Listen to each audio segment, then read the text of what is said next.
तो last lecture में हमने डिफरेंट फाइल्स को लिंक कर लिया था एक दूसरे से। दैट इज हमारा जो डिफरेंट वर्कबुक्स था उसको हमने लिंक करके एक नए वर्कबुक पे उसका रिजल्ट लाया था। तो अब बेसिकली अब इसके साथ हम लिंक के साथ क्या क्या चीज़ें कर सकते हैं वो सारी चीज़ें इस पर्टिकुलर लेक्चर में हम देखने वाले हैं। अब ध्यान देने वाली बात ये है, दो तरीके की फाइल होंगे आपके पास, एक होगा सोर्स फाइल, एक होगा डिपेंडेंट फाइल। अब ये सोर्स एंड डिपेंडेंट फाइल क्या है? सोर्स फाइल वो फाइल होगा जिस जो अपने आप में इंडिपेंडेंट है, यानी कि उसका जो डेटा है वो किसी दूसरे फाइल से लिंक नहीं है। जैसे कि अगर इस केस में बात करूं तो ये जो हमारा समरी वाला शीट है, इस पे जो इसका जो भी डेटा है वो किसी दूसरे फाइल से लिंक्ड हो रहा है, राइट? किसी दूसरे फाइल से लिंक्ड है।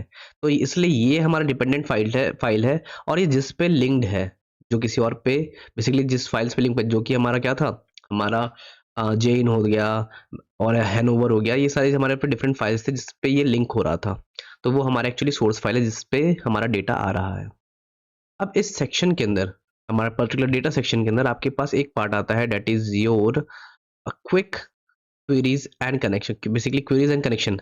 इसके अंदर आप जैसे ही वर्कबुक लिंक पे क्लिक करते हैं तो आपको क्या दिख जाएगा, ये जो आपका पर्टिकुलर शीट है वो किस किस के साथ लिंक्ड है वो आपको दिख जाएगा। और ये आपके क्या है, ये आपके इसके लिए सोर्स फाइल है एंड ये आपका क्या है, डिपेंडेंट फाइल है। अब होता क्या है, देखो यहाँ पे आपके पास मल्टीपल ऑप्शंस मिलेंगे। एक ऑप्शन हमको मिलेगा सेटिंग का, क्या लिखा है, ask to refresh, always refresh and don't refresh. इसका मतलब कि जब भी मैं फाइल ओपन करूंगा तो ये बोलेगा रिफ्रेश करने के लिए, ये होगा ऑलवेज रिफ्रेश, मतलब कि आप जब भी ओपन करेंगे, ठीक है, तो क्या करेगा, ये हमेशा रिफ्रेश तुरंत कर देगा ऑलवेज, ठीक है। एक और ऑप्शन आता है कि लेट्स से मैं इस पर्टिकुलर फाइल को क्या करना चाहता हूँ, इस पर्टिकुलर फाइल को चेंज करना चाहता हूँ, इसका सोर्स चेंज करना चाहता हूँ, तो मैं यहाँ से चेंज सोर्स कर सकता हूँ, यानी कि मैं इसकी जगह दूसरा फाइल भी लिंक कर सकता हूँ by changing the source. Open workbook में मैं क्या करूंगा, मैं इस वर्कबुक को ओपन करूंगा कि किस फाइल से ये लिंक्ड है। Then we have copy link, अगर आपको कोई इसका पर्टिकुलर लिंक चाहिए कहाँ से कॉपीड है वो लिंक भी आप कर सकते हैं। एंड अगर आप चाहते हैं कि इस पर्टिकुलर जो हमारा डिपेंडेंट फाइल है, जो हमारा ये लास्ट फॉर्मूला है, इससे उसे रिलीज कर दिया यानी कि हटा दिया जाए, तो आप ब्रेक लिंक में भी क्लिक कर सकते हैं।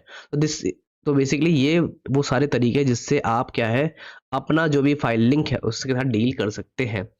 रिफ्रेश ऑल में क्या होगा कि लेट्स से आपने क्या किया हुआ है, आप इस फाइल में ऑलरेडी काम कर रहे हैं और जो इसके डिपेंडेंट फाइल्स है अगर इस पे काम चल रहा है तो ये हमेशा ऑटोमेटिकली अपडेट होगा क्या, नहीं, क्योंकि मैंने अभी तक क्या चूज किया हुआ है, आस्क टू रिफ्रेश। अगर मैं जैसे ही ऑलवेज रिफ्रेश चूज करूंगा तो ये ओपन करते से रिफ्रेश कर देगा। बट क्या हो, अगर मेरा फाइल ऑलरेडी ओपन है तब क्या होगा, क्या ये पूछेगा या रिफ्रेश करेगा, नहीं, तब आपको यहाँ पे रिफ्रेश करना पड़ेगा। जैसे आप रिफ्रेश करेंगे तो ये क्या करेगा, ये ऑटोमेटिकली अपडेट कर देगा कोई भी आपके पास अपडेट हुआ है। तो दूसरी चीज आप क्या कर सकते हैं, दूसरी चीज आप यहाँ से भी क्या कर सकते हैं, रिफ्रेश कर सकते हैं। Okay, done. तो ये था हमारा वर्किंग विद लिंक्स का, कि हम लिंक्स के साथ क्या क्या ऑप्शंस हमारे पास अवेलेबल है, हम क्या क्या चीज़ें कर सकते हैं। अब इसके आगे हम बात करेंगे कंसोलिडेटेड डेटा के बारे में, जहाँ पे हम और भी डेटा को कैसे समराइज करना है, कैसे उनके साथ मैनिपुलेशन करना है, वो चीज़ें समझेंगे। एंड इसके बाद हम एडवांस एक्सेल की तरफ मूव करते हुए चलेंगे। तो till then bye bye, have a good day.